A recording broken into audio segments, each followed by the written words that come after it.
বক্তব্য পেশ করছেন প্রফেসর ডক্টর মোহাম্মদ আসাদুল্লাহ আল গালিব, মোহতারাম আমির জামাত আহলে হাদিস আন্দোলন বাংলাদেশ। আসসালামু আলাইকুম ওয়া রাহমাতুল্লাহি ওয়া বারাকাতুহু। ইন্নাল হামদুলিল্লাহ নাহমাদুহু ওয়া নাস্তাঈনুহু ওয়া নাস্তাগফিরুহু ওয়া নু'মিনু বিহি ওয়া নাতাওয়াক্কালু আলাইহি ওয়া নাউযু বিল্লাহি মিন শুরুরি আনফুসিনা ওয়া মিন সাইয়্যাতি আ'মালিনা মান ইয়াহদিহিল্লাহু ফালা মুদিল্লা লাহু ওয়া মান ইউদ্লিল ফালা হাদিয়া লাহু ওয়া নাশহাদু আন লা ইলাহা ইল্লাল্লাহু ওয়াহদাহু লা শারীকা লাহু ওয়া নাশহাদু আন্না মুহাম্মাদান আবদুহু ওয়া রাসূলুহু আম্মা বা'দ।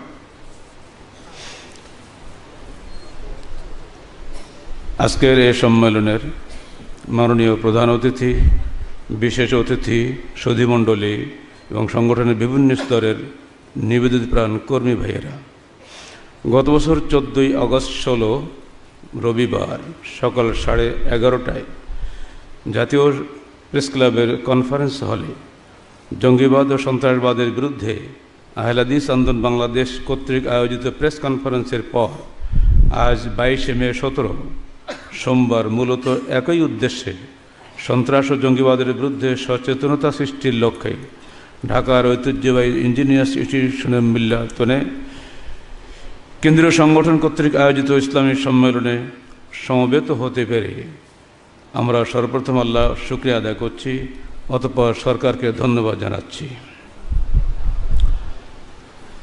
সুধীমণ্ডলী,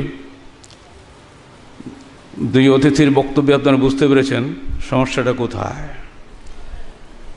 যখন আমরা এই সমস্যাগুলো বলেছিলাম তখনকার ইসলামী সরকার কেন খেপে গিয়েছিল এটাও কিন্তু আপনাদের ভাবতে হবে। যখন আমরা এর বিরুদ্ধে কথা বললাম তো সবার চাইতে খুশি হওয়া উচিত ছিল ইসলামী সরকারকে, তারা কেন নাখোশ হলো। এটার মধ্যে অনেক কিছু জবাব নিহিত আছে যেগুলো বোঝা যায় কিন্তু বলা যায় না। যারা জ্ঞানী তারা বুঝতে পারছেন, যার মেরুদণ্ড শক্ত তাকে মাটিতে ফেলে দেওয়া যায় কিন্তু পরাজিত করা যায় না। যার মেরুদণ্ড দুর্বল সে দাঁড়িয়ে থাকলেও সে পরাজিত। আমাদের বিশ্বাস করতে হবে বাধ্য হয়ে সেই সরকারের মেরুদণ্ড দুর্বল ছিল, নইলে ইসলামী মূল্যবোধের দাবিদাররা কখনোই ইসলামী আন্দোলনের নেতৃবৃন্দকে বিনা অপরাধে জেল খাটাতে পারে না।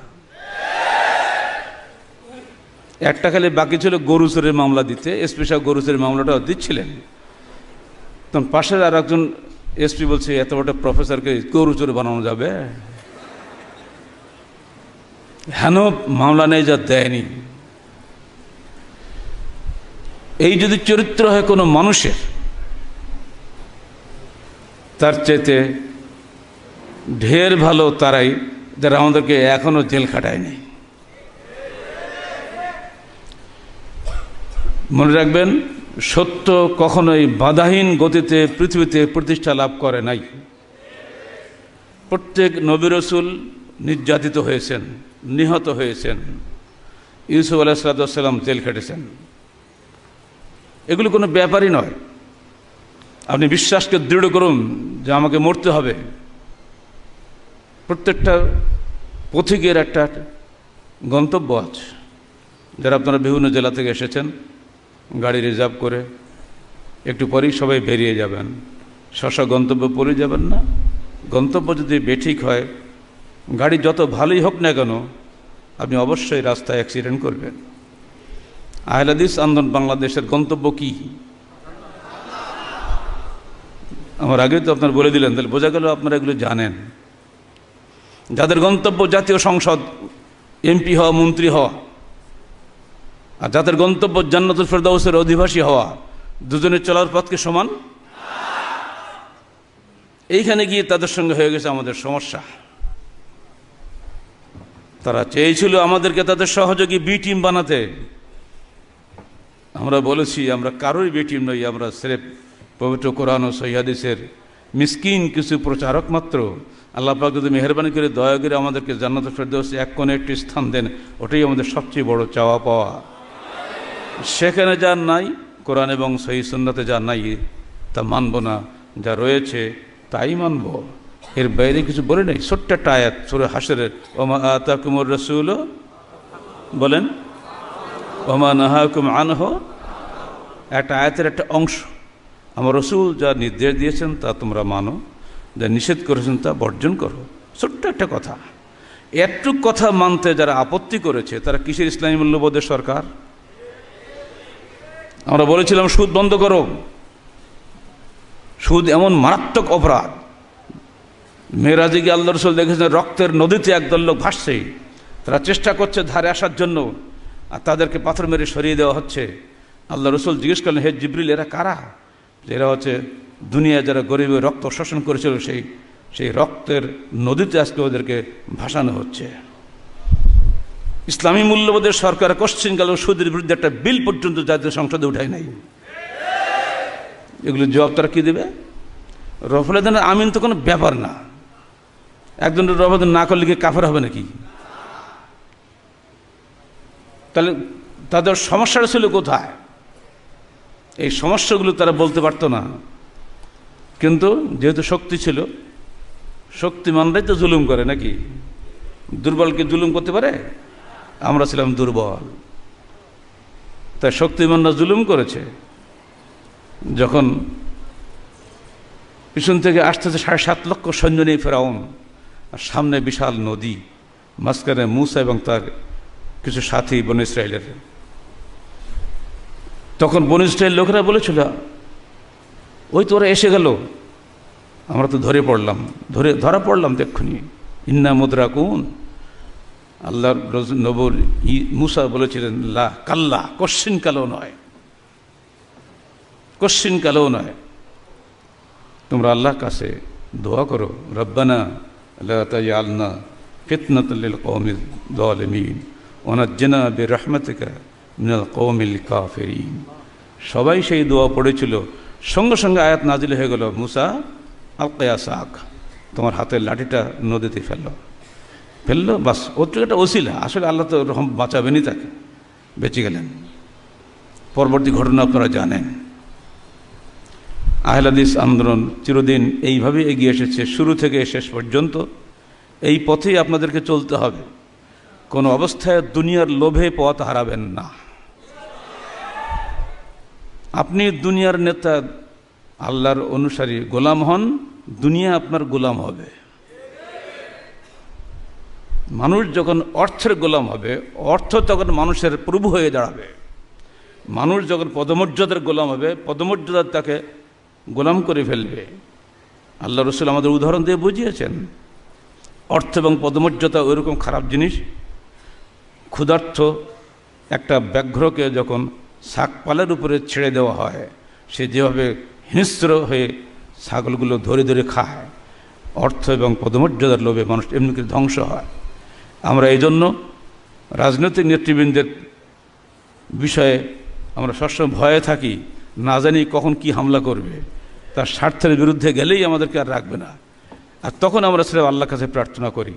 এজন্য আপনারা জানেন, এবার যে রোহিঙ্গা ব্যাপারটা ঘটে গেল, আমি তখন কিন্তু বঙ্গোপসাগরে সুন্দরবন সফরে, রাজশাহী থেকে আমাকে বলা হলো এই অবস্থা আমরা কী করব। ওখান থেকে বললাম মোবাইলে, কোনো কিছুই করতে হবে না, সেরেফ কুনুতে নাজেলা পড়া। আপনারা কুনুতে নাজেলা পড়েননি? 1 মাস ধরে আল্লাহর পক্ষ থেকে গায়েবী মদদ এসেছে, যে জাতিসংঘ কখনোই মিয়ানমার নিয়ে চিন্তা করে নাই, নিরাপত্তা পরিষদ কখনোই মিয়ানমার নিয়ে আলোচনাই করে নাই। আজকে তারা এসেছে। আজকে রোহিঙ্গার নির্যাতিত মুসলমানদের একটা ব্যবস্থা হয়তো আল্লাহর ইচ্ছা হয়ে যেতে পারে। আমরা ঠিক অমনি করে আপনাদেরকে উপদেশ দেব, জঙ্গিবাদ আর সন্ত্রাসবাদ যেটাই হোক না কেন, যে বাদই আসুক বাংলাদেশে, আমরা আল্লাহর কাছে প্রার্থনা করো, আল্লাহ তুমি আমাদের এই সোনার মাটিটুকু তুমি অক্ষুণ্ণ রাখো, এর স্বাধীনতা যেন বিচ্ছিন্ন না হয়। কারণ তারই চারপাশে আমরা ঘেরা আছি, কাদের দিয়ে বুঝতে পারছেন না? 3 পাশে কুফরিস্তান, 1 পাশে সাগর। ইমানদারদের পালানোর কোনো জায়গা নেই, হয় এখানে মরতে হবে, নইলে এখানে বেঁচে থাকতে হবে আল্লাহর রহমতে। ক্ষমতা দিয়ে আপনি কিছুই করতে পারবেন না।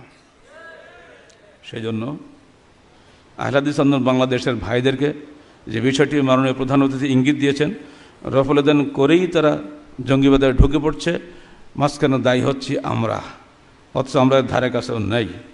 আমাদের সাধ্যমতো চেষ্টা করে যেতে হবে। রফুল-এ-দান আর জঙ্গিবাদ এক নয়। রফুল-এ-দান যারা করছে তারা হয়তো বা ইন্টারনেটে সালাদ দেখেছে, মক্কা মদিনা হারামের সালাদ দেখেছে, সেগুলো দেখে হয়তো বা তারা রফুল-এ-দান করছে, কিন্তু হারাম কখনোই বলেনি তোমরা নিরীহ মানুষকে হত্যা করো।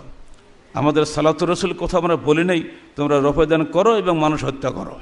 আমাদের কোনো লেখনী, কোনো বক্তব্য, কোনো ভাষণ, কোনো প্রশিক্ষণ কোথাও এগুলো নেই। অথচ যেহেতু ওই লোকগুলো রফুল-এ-দান করছে, পুলিশ ভাইয়েরা ভুল বুঝছেন যে এটা বোধহয় সব গালের সাহেবের দলের লোক। এই অপবাদ থেকে বাঁচার জন্য আমাদের পুরোপুরি দায়িত্ব রয়েছে। যদি বলেন জঙ্গিবাদ যেহেতু আমাদেরকে হয়রানি করছে সরকার, কাল থেকে রফুল-এ-দান বাদ দিয়ে সব নিচে হাত বাঁধব, রাজি হবেন? মনে রাখবেন একটা হাদিস, ইন্না মিন ওরাইকুম জামানা সাবরিন লিল মুতামাসসিকি ফিহা আজরু 50 শাহীদাম মিনকুম। আমার পরে এমন একটা জমানা আসছে, কষ্টকর জমানা, যখন আল্লাহ রসুলের একটা সুন্নতকে যে আঁকড়ে ধরবি, সে হে সাহাবী তোমাদের মধ্যে 50 জন শহীদের সমান নেকি সে পাবে। অতএব আহলে হাদিস আন্দোলন বাংলাদেশ যে কোনো মূল্যে সুন্নতকে অক্ষুণ্ণ রাখবে। সঙ্গে সঙ্গে জিহাদের নামে যে বাজে কাজ বা চলছে, ডাকাতি সন্ত্রাসী চলছে, এর বিরুদ্ধে আমাদের প্রতিটি সদস্য, ছেলে হন, মেয়ে হন, যুবক হন, বৃদ্ধ হন, প্রত্যেকেই সোচ্চার কণ্ঠে সেগুলো প্রতিরোধ করার চেষ্টা করবেন। বুঝিয়ে তাদেরকে ফিরিয়ে আনতে হবে, জবরদস্তি করে পারবেন না। আমি নিজেও কয়েকজনকে বুঝিয়ে দেখেছি। আমার ছেলে বোধহয় প্রত্যেকদিন ওর মোবাইল কাজই ওইটাই, যারা কখনো ফোন করে আগে তাদেরকে বোঝায়, এরপরেও কিন্তু ওদেরকে বোঝানো যায় না। এই বিষয়ে একটা ফতোয়া দিই আপনাদেরকে। জিহাদ কেতাল বইয়ের মধ্যে আমি ঘটনাটা উল্লেখ করে দিয়েছি। ইমাম আহমদ বিন হাম্বলকে মুতাসিম বিল্লাহ পিটালো, মারতে মারতে সমস্ত দেহের জামা কাপড় ছিঁড়ে গেল। অবশেষে এক পর্যায়ে পায়জামার ব্যান্ডটা ছিঁড়ে গেল, সতর আলগা হয়ে যাওয়ার লক্ষণ। তখন দুটো গায়েবী হাত এসে ওনার কোমরটা চেপে ধরলো, ওনার পর্দা রক্ষা করলো। এই দৃশ্য খলিফা মুতাসিম বিল্লাহ স্বয়ং নিজ হাতে মারা অবস্থায় দেখলেন। দেখে ভয়ে হাত থেকে তার চাবুক পড়ে গেল এবং করজোড়ে নিবেদন করে বলে, হে ইমাম, আপনি আমাকে ক্ষমা করুন, আমি আলেমকে অত্যাচার করেছি, আপনি আমাকে ক্ষমা করুন। ইমাম আহমদ রক্তাক্ত দেহে তাকে ক্ষমা করে দিলেন। ঠিক সেই সময় সরকারি আলেম বিশর বিন মুরাইসি সে এসে বলছে, হে আহমদ, তুমি আমার কথা মেনে নাও, আমি খলিফাকে বলে তোমার অপরাধ ক্ষমা করিয়ে নেব। উনি বললেন, হে বিশর আল মুরাইসি, তুমি ইরাকের শ্রেষ্ঠ আলেম, তুমি ওই অন্যায় থেকে ফিরে আসো। কী অন্যায়? তুমি বলেছো কোরআন সৃষ্ট, আমরা জানি কোরআন আল্লাহর কালাম, ঠিক না? কিন্তু তৎকালীন ওই সরকার ছিল মুতাজিলা মুযহাবের লোক, যুক্তিবাদী। তার অনুযায়ী যে আলেমরা চলবে সেই হলো ভালো আলেম, যারা তার কথা মানবে না তারা হলো বেদাতি আলেম। ইমাম আহমদ একজন মাত্র আলেম ছিলেন যিনি এটাকে মানেন নাই, আর সমস্ত আলেম ভয়ে হোক যেভাবেই হোক সরকারের এই মযহাব মেনে নিয়েছিলেন। ইমাম আহমদ সেই কথাটাই বললেন, হে বিশর আল মুরাইসি, তুমি অন্যায় থেকে তওবা করো, আমি তোমাকে ক্ষমা করার জন্য আল্লাহর কাছে সুপারিশ করব।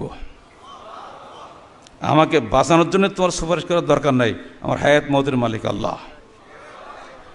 এই ঘটনা জিহাদ কেতাল বইয়ের মধ্যে আছে, বাড়ি যে পড়ে দেখবেন। এবার ইমাম আহমদকে বলা হলো, আপনি সরকারের বিরুদ্ধে ফতোয়া দেন যে সরকার কাফের। নির্যাতিত ইমাম আহমদ ওই অবস্থায় কি জবাব দিয়েছিলেন জানেন? ওটাও লেখা আছে বইয়ের মধ্যে। তিনি বলেছিলেন, দেখো, খলিফা মুতাসিম কোরআন হাদিস ভালো বুঝে না, আমরা যত বুঝি আলেম হিসাবে উনি অত বুঝেন না। তো হয়তোবা তিনি না বুঝের কারণে আমাকে মেরেছেন, আমাকে রক্তাক্ত করেছেন, আমার বহু সাথী সঙ্গীদেরকে জেল খাটিয়েছেন। একজন অবুঝ মানুষের বিরুদ্ধে আমি লানত করতে পারবো না এবং তাকে আমি কাফের ফতোয়া দিতে পারবো না। এর মধ্যে শিক্ষণীয় আছে না? যারা জঙ্গি হচ্ছে 17-18 বছর ছোটো ছোটো ছেলেমেয়ে, এদের কিন্তু বুঝ নাই, এবং তাদেরকে যারা পরিচালনা করছে তাদেরও সঠিক বুঝ নাই। বড় আলেমরা আজকে আমাদের বিরুদ্ধে বাজে কথা লিখছে, যেগুলি বড় লজ্জার বিষয়। আমাদের মাননীয় প্রধান অতিথি আমাকে একটা বই দিয়েছিলেন, র্যাব একটা বই বের করেছে র্যাব ফোর্সের পক্ষ থেকে, জঙ্গিবাদের বিরুদ্ধে, ফরিদুদ্দিন মাসুদ সাহেবের লেখা। আমি আশ্চর্য হয়ে গেলাম। বইটার 32-33 পৃষ্ঠায় পুরোপুরি তিনি লিখেছেন এরা হলো সেই আরবের ওহাবিদের অনুসারী, তারা এখন আহলে হাদিস ও সালাফি হলে নিজেদেরকে প্রচার দিচ্ছে। এরা চার মাযহাবের ইমামদেরকে কাফের বলে, যত বাজে কথা সব। আপনার কি চার ইমামকে কাফের বলেন? আপনার কি সৌদি আরবের ওহাবি মতবাদের অনুসারী? অথচ যিনি লিখছেন তিনি আমাদের বয়সের লোক। দুর্ভাগ্য এই, আমাদের সম্পর্কে কোনো বইও তারা পড়েন না, আমাদের কোনো বক্তব্যও তারা শোনেন না, আমাদের ধারে কাছেও তারা আসেন না, অথচ আমাদের বিরুদ্ধে গীবত করার সময় তাদের কলম খুব জোরদার। এগুলো বড় দুঃখজনক। এগুলো কেন হবে? র্যাব কি কোনো দলের নাকি? র্যাব তো দেশের, র্যাব আমাদেরও, র্যাব সবারই। সেখানকার পক্ষ থেকে কোনো বক্তব্য কেন আসবে আমাদের এগেনস্টে? এগুলো একটা একটা আসে, আর দোষটা কার? সরকার দোষ হয় না? এজন্য ভিতরে ঢুকে এখন দেখছি সরকার অনেক কথা জানেন না। এজন্য আমরা প্রথম দাবি করেছি আহলে হাদিস আন্দোলন সম্পর্কে না জেনে কোনো সিদ্ধান্ত নেবেন না। মাননীয় প্রধান অতিথি ধন্যবাদ দিচ্ছি এজন্য যে তাঁরই চেষ্টায় আমরা ডিআইজি স্পেশাল ব্রাঞ্চের কাছে যেতে পেরেছি, আইজি পুলিশের কাছেও আমরা গেছি, এবং বলা যায় আমাদের স্নেহাস্পদ এমপি সাতক্ষীরার মুশতাক আহমেদ রবির চেষ্টায় মাননীয় স্বরাষ্ট্রমন্ত্রীর কাছে যেতে পেরেছি। সেই সঙ্গে মাননীয় প্রধান অতিথিও আমাদের সামনেই স্বরাষ্ট্রমন্ত্রীকে ফোন করেছিলেন। যদি এইগুলো তারা না করতেন আমাদেরকে হয়তো এখনও তারা ভুল বুঝত। আশা করি আমরা সবাই কাছে বই পৌঁছে দিয়েছি, তাদের পড়ার সময় নেই, কিন্তু পড়তে হবে। যেহেতু আপনি এই দেশের পরিচালক, দেশের নাগরিকদের আকীদা আমল সম্পর্কে যদি কিছু না জানা থাকে সিদ্ধান্ত নিতে সমস্যা হবে না? কিছু তো ধারণা রাখতেই হবে। কারোর ধারণা না তো অন্ততপক্ষে সংগঠনের যিনি আমির তার আকীদা সম্পর্কে তো আপনার জানতে হবে, তাহলে তো একটা আইডিয়া করা যাবে। এইখানে আমি আপনাদেরকে বলছি কর্মী হিসাবে আনুগত্যের বাইরে যাবেন না। আপনাদেরকে বিভ্রান্ত করার জন্য কিছু আলেম বেরিয়েছেন আহলে হাদিসের মধ্যে, সংগঠন করা যাবে না, বায়াত করা যাবে না, আমির মানা যাবে না, এই সব ধরনের বিভ্রান্ত সৃষ্টি করা হচ্ছে আহলে হাদিসের বিরুদ্ধে। কই হানাফি ভাইরা তাদের পীরের আনুগত্যে আছে, ডানি ভাই গেলেও পীর সাহেবের বাইরে তারা যাবে না। সংগঠনের যারা করেন তারা তাদের নেতা নেত্রীদেরকে আনুগত্য করে অন্ধের মতো, দেখেন না? কোনো জায়গায় আনুগত্যের সমস্যা নাই। আহলে হাদিস আন্দোলনে যখনই মানুষ আপনি আনুগত্য করবেন, কোন আলেমের আনুগত্য করবেন, তখনই সমস্যা দাঁড়াচ্ছে। কেন? আসমানে পাখি ওড়ে, তাদের সামনে একটা নেতা থাকে, অন্যগুলো পিছিয়ে পিছিয়ে চলে, দেখেন না? পানির মধ্যে মাছের ঝাঁক চলে, সেখানে একটা মাছ কিন্তু আগে, বাকিগুলো পিছিয়ে পিছিয়ে চলে। মৌমাছি চাক বাঁধে, একটা রানী মাছি থাকে, তারপর সবগুলো সেখানে চলে আসে। পিঁপড়া মাটিতে চলে, দেখবেন সবসময় একটা পিঁপড়ার সামনে চলে। এমনি করে সর্বত্র সৃষ্টিগতভাবে নেতৃত্বের প্রতি আনুগত্যশীল একটা সুন্দর নিয়ম শৃঙ্খলা আল্লাহ পাক সৃষ্টি করে দিয়েছেন। এই রাষ্ট্র চলছে, যদি এখানে প্রধানমন্ত্রীর আনুগত্য না থাকে আপনাদের মধ্যে, যদি আর একজন প্রধানমন্ত্রীর দাবি করে, হাদিসের বিধান কি? ফাকতুলুল আখরা মিনহুমা, দ্বিতীয় নেতৃত্বের দাবিদারকে হত্যা করা। এটা তো ইসলামের বিধান, তাই না? যদি এখানেও যদি আমাদের আনুগত্য ডানিবাদ চলে যায়, তাহলে এখানেও রাষ্ট্রের বিশৃঙ্খলা হবে না? যতদিন সরকার ক্ষমতায় আছেন আল্লাহ পাকের মেহেরবানিতে, ততদিন পূর্ণ আনুগত্য রেখেই আমাদেরকে তাকে সংশোধনের চেষ্টা করে যেতে হবে। তাকে হটাও, মারাও, তাড়ো, তুই কবে যাবি, এই যে বাজে ভাষাগুলো বলা বিশ্ববিদ্যালয়ের ছাত্রদের দেখি আমরা, এই বাজে কথাগুলো ছাড়তে হয়। প্রত্যেকে সম্মানিত যারা দেশের নেতৃত্বে আছেন তাদের মাথায় অনেক অনেক বেশি বোঝা, তাদের আর আমাদের সমান চিন্তা করলে হবে না। সেজন্য আমাদের স্বস্থানে সম্মান দিতে হবে এবং আমরা আমাদের নিজের সমস্যা খেয়াল রাখতে হবে। এ বিষয়ে হাদিসটা আপনাদের শুনিয়ে দিই, অতু হাক্কাহুম সালুল্লাহ হাক্কাকুম, তোমরা সরকারের হক সরকারকে দাও, তোমাদের হক আল্লাহর কাছে চাও। হাদিসটা মনে থাকবে? ১,৫০০ বছর আগেই আল্লাহ রসুল এই হাদিস আমাদের শুনিয়ে গেছেন। এমনকি অন্য হাদিস এসছে যে সরকার তোমার পিঠে চামড়া তুলে দেয়, তথাপি তার বিরুদ্ধে বিদ্রোহ করো না। এগুলো হাদিস আহলে যদি ভুলে যায় তা বলবে কারা? এগুলো আমাদেরই দায়িত্ব। এই জন্য আমরা পুরোপুরি আনুগত্য বজায় রেখে কাজ করি, আর বজায় রেখে কথা বলি, কিন্তু আমরা সরকারকে অবশ্যই উপদেশ দেওয়ার অধিকার আমাদের আছে। এটা হাদিসে আল্লাহ রসুল বলেছেন, লা তাআতা লি মাখলুকিন ফি মাসিয়াতিল খালিক, আল্লাহর অবাধ্যতায় সৃষ্টির প্রতি কোনো আনুগত্য নাই। আর এই কারণে আমরা বলেছি মাননীয় প্রধানমন্ত্রী মূর্তিটাকে সরিয়ে দিন, কারণ মূর্তি আমাদের সংস্কৃতির বিরোধী। এটা কোশ্চিন করলে আমরা মেনে নিতে পারি না। আলহামদুলিল্লাহ আমরা এখন খুশি হয়েছি মাননীয় প্রধানমন্ত্রী এটার পক্ষে নন, ঠিক না? এখন দেখছি ঢাকার মোড়ে মোড়ে মুক্তিযুদ্ধের ভাস্কর্য নামে সব মূর্তি গড়া শুরু হয়ে গেছে। এটা না, ঢাকা মসজিদ নগরী বলে বিখ্যাত সারা পৃথিবীতে, ঢাকার এই ঐতিহ্য বিনষ্ট করা যাবে না।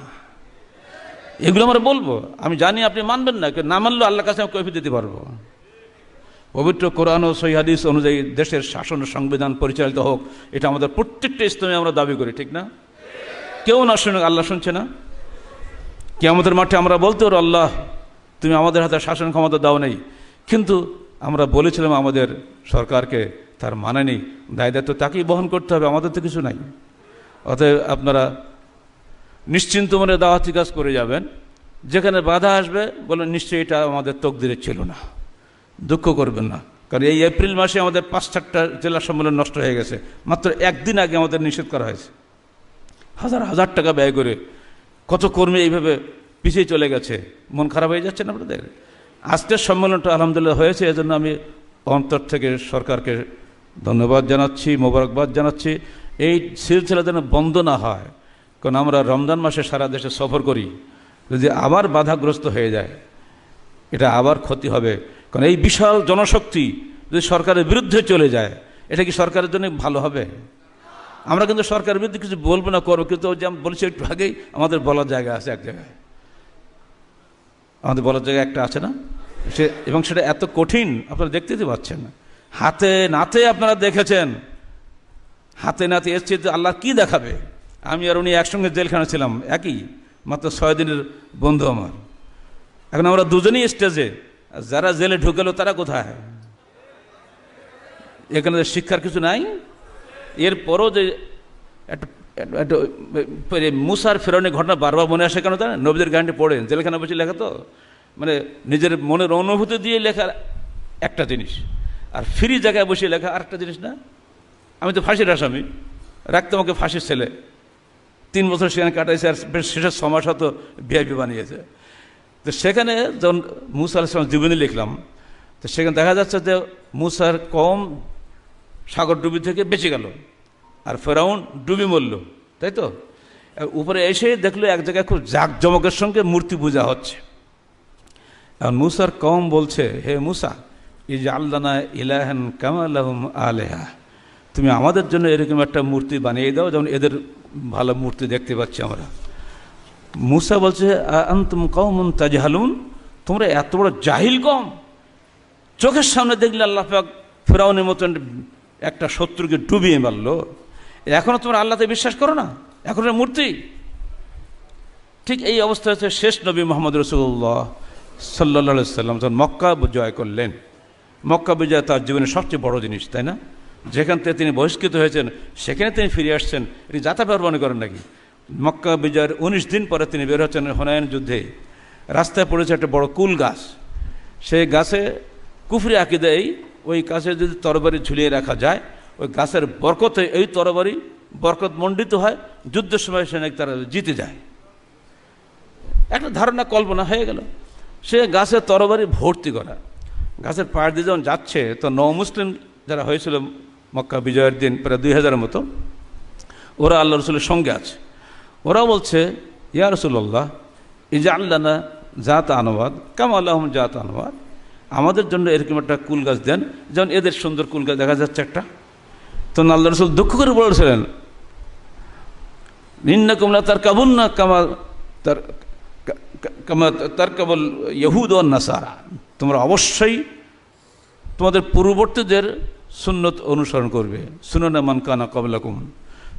তোমরা কি মুসার কওমের, তোমাদের কথা শুনে আমার মুসার কওমের কথা মনে আসছে, যারা চাক্ষুষ দেখলো যে শত্রু ডুবে মরল, তোমরা বেঁচে গেলে, নিরস্ত্র মানুষ হওয়া সত্ত্বেও তারাও সেদিন মুসার কাছে মূর্তি পূজার আবদার করেছিল। তোমরা আজকে আমার কাছে মক্কা বিজয় দেখলে, বিনা যুদ্ধে মক্কা বিজয় হয়ে গেল, যে আবু সুফিয়ান আমার বিরুদ্ধে এত কিছু করেছে সে আজকে মুসলমান হয়ে গেল, তাকে নিরস্ত্র অবস্থা পেয়েও তাকে আমি হত্যা করি নাই, তাকে সুযোগ দিলাম যে ইসলাম কবুল করে কিনা দেখি। তোমার চোখের পরে দেখলে এই নিরস্ত্র বিজয়, এরপরও তোমরা এখন মূর্তি পূজা করার আগ্রহ প্রকাশ করছো। আমাদের অবস্থা কি তাই নয়? এখনও যদি আপনাদের ধারণা হয় যে আল্লাহ বোধহয় নেই, সরকারি বোধে আমাদের বাঁচাবে, তাহলে আপনারা শিরক করবেন না? আমরা প্রত্যেক সরকারের আনুগত্য করব, প্রত্যেক সরকারকে সম্মান করব, প্রত্যেক সরকারকে পরামর্শ দেবো, উপদেশ দেবো, নসিহত করব, এটা আমাদের দায়িত্ব। এবং কিসের আলোকে? পবিত্র কোরআন এবং সহিহ হাদিসের আলোকে, কোনো ব্যক্তি, কোনো মযহাব বা কোনো ইমামের আলোকে নয়। এখানেও মনে রেখে দেন, 4 ইমামের প্রত্যেকে আহলে হাদিস ছিলেন। হানাফি মযহাব বিখ্যাত ইমাম আব্দুল্লাহ শাহরানি তার বিখ্যাত গ্রন্থ কিতাবুল মিজান, দিল্লি সাফা 1285 হিজরি, প্রথম খণ্ড 73 পৃষ্ঠায় পরিষ্কার বলে দিয়েছেন, আল আইম্মাতুল আরবাআ ক্বালু ইযা সাহহাল হাদিস ফাহুয়া মাযহাবুনা। 4 ইমামের প্রত্যেকেই বলেছেন, যখন তোমরা হাদিস সহিহ পাবে, মনে রেখো ওটাই আমাদের মযহাব। আর তো কিছু দরকার আছে নাকি? তাদের নাম ভাঙিয়ে আমরা সব মযহাব বানিয়েছি, দল বানিয়েছি। 4 ইমামের কেউ কখনো শিরক বিদআত করেন নাই। আর আমরা দুনিয়া সব শিরক বিদআত করছি আর বলছি আমি অমুক ইমামের অমুক দলের অনুসারী।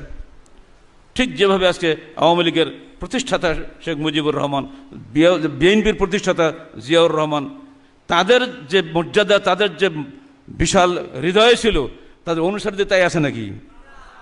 এটা চিরদিন হয়েছে, এটা অসম্ভব কিছুই নয়। অতএব 4 ইমামের নাম ভাঙিয়ে 4 মযহাব বানানো, এটা সম্পূর্ণ একটা বানোয়ার জিনিস। তারা প্রত্যেকেই মানুষকে বলেছেন তোমরা কোরআন এবং সহিহ হাদিস অনুসরণ করো। 4 ইমামের নাই আমরাও সেই কথা বলি, আসুন পবিত্র কোরআন বলেন ও সহিহ হাদিসের আলোকে জীবন গড়ি। এটা আমাদের জনগণের ছেলেদের সব মুখস্থ হয়ে গেছে, আসুন পবিত্র কোরআন ও সহিহ হাদিসের আলোকে জীবন গড়ি। যেহেতু সে যুগে কোনো বেদাতি ছিল না আল্লাহ রসুলের জমানায়, সেজন্য তো আহলে হাদিস বলা হতো না। এখন তো বেদাতি ঘরে ঘরে, বাপ বেদাতি, ছেলে বেদাতি, বউ বেদাতি, বেদাতি পরিবেশে বসবাস করি। তাই আপনার জন পরিচিতির জন্য একটা মযহাবের নাম দরকার হয়েছে, আমারও তেমনি হক পরিচিতির জন্য আমারও নাম দিতে হয়েছে আহলুল হাদিস। এটা সেটা বৈশিষ্ট্যগত নাম, এটা আমার আসল সত্তাগত নাম নয়। আমার প্রথম পরিচয় আমি মানুষ, পরের পরিচয় আমি মুসলিম, এরপরে পরিচয় আমি বৈশিষ্ট্যগত আমি আহলুল হাদিস। জীবন চলে যাবে, একটা হাদিসের বিনিময়ে 10 বার জেল খাটতে রাজি আছে, কিন্তু হাদিস ছাড়তে রাজি নয়। আহলে হাদিস আন্দোলনের মাধ্যমে বাংলার জমিন পরিশুদ্ধ হবে। এই জমিন সত্যিকার অর্থে সুজলা সুফল হবে পবিত্র কোরআন ও সহিহ হাদিসের অনুসারীদের মাধ্যমে, বেদাতীদের মাধ্যমে নয়। বেদাতি এবং শিরকপন্থীর মাধ্যমে কোশ্চিনকাল ইসলামী হুকুমত কায়েম হতে পারে না। আর সেজন্যই রসুলের যে তরিকা ছিল দাওয়াত, সিরফ দাওয়াত, সুন্দরভাবে উদউ ইলা রাব্বিকা বিল হিকমাহ ওয়াল মাউইযাতিল হাসানাহ ওয়া জাদিলহুম বিল্লাতী হিয়া আহসান। বাস এটাই আমাদের রাস্তা। মানুষকে ডাকো দাওয়াতের মাধ্যমে, হিকমতের মাধ্যমে, সুন্দর ভাষা দিয়ে। যদি বিতর্ক লাগে সুন্দর তরিকায় বিতর্ক করো, এর বাইরে কিছুই নাই। তাই জঙ্গি হোক আর বেদাতি হোক আর শিরকি হোক, কাউকে সঙ্গে সঙ্গে ফতোয়া দিয়ে তাকে জাহান্নামে পাঠানো যাবে না। কারণ যে ব্যক্তি শিরক করছে সে জানে না যে কাজটা শিরক, বাপদাদা সদবুশ করে তাই আমি করি। অতএব আপনাদের সবার কাছে আবেদন রইল, জঙ্গিবাদ ও সন্ত্রাসবাদের বিরুদ্ধে যে সোচ্চার কণ্ঠ আমাদের আছে, এটা সব জায়গাতে অব্যাহত রাখবেন এবং নিজের পরিবারকে, নিজের সমাজকে পবিত্র কোরআন ও সহিহ হাদিসকে গড়ে তোলার চেষ্টা করবেন। পরিশেষে মাননীয় প্রধান অতিথি, বিশেষ অতিথি এবং আপনাদের সবাইকে আন্তরিক ধন্যবাদ জানিয়ে আজকের বক্তব্য শেষ করছি। আকুলু কওলি হাযা আস্তাগফিরুল্লাহ লি ওয়া লাকুম ওয়া লিসাইরিল মুসলিমিন। আসসালামু আলাইকুম ওয়া রাহমাতুল্লাহি ওয়া বারাকাতুহু।